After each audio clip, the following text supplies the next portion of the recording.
கடலூர் மாவட்டம் கம்மியம்பேட்டை கெடிலம் ஆற்றில் வெள்ளப்பெருக்கு ஏற்பட்டது. ஆட்சி நடுவே இருந்த மணல் திட்டில் சிக்கி தவித்த இளைஞர்கள் பத்திரமாக மீட்கப்பட்டுள்ளனர். முதலில் அந்த காட்சிகளை நாம் பார்க்கலாம்.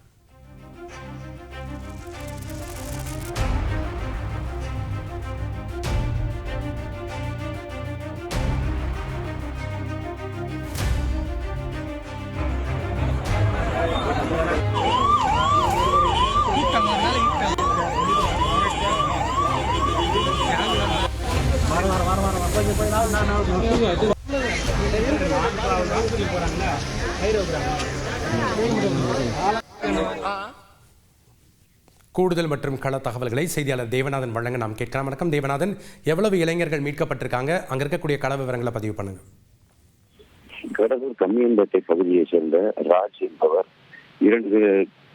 என்பவருடைய வீட்டில் 2 தினங்களுக்கு முன்பு அவருடைய அப்பா குழந்தை உயிர்ந்து விட்டதாகவும் அதனால அவர் மனவேதனையில் இருந்ததாகவும் கூறப்படுகிறது. இந்த நிலையில கெடிலம் ஆற்றில் தற்போது தண்ணீர் அதிகமாக சென்று கொண்டிருந்த நிலையில அவர் திடீரென அங்கிருந்து ஆற்றில் குவித்துள்ளார். இதனை அங்கு மீன் பிடித்துக் கொண்டிருந்த 2 இளைஞர்கள் அவரை பார்த்து மீட்பதற்கு முயற்சி செய்த போது அவர்களும் ஆற்றில் சிக்கிவிட்டனர். உடனடியாக இந்த தகவல் தீயணைப்புத் துறையினருக்கு தெரிவிக்கப்பட்டதை தொடர்ந்து தீயணைப்புத் துறையினர் உடனடியாக சம்பவ இடத்திற்கு வந்து கயிறு கட்டி அவர்கள் 3 பேரையும் தற்போது மீட்டுள்ளனர். 3 பேருமே தற்போது நல்ல நிலையில் உள்ளதாகவும் கடலூர் அரசு மருத்துவமனையில் சேர்க்கப்பட்டுள்ளதாகவும் தெரிய வருகிறது. எதற்காக அவர் ஆற்றில் குவித்தார் என்ற விவரமும் தற்போது போலீசார் விசாரணை மேற்கொண்டு வருகின்றனர்.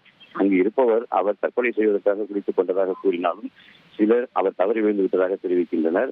அவரது குடும்பத்தினரை தற்போது விசாரித்து வருகின்றனர்.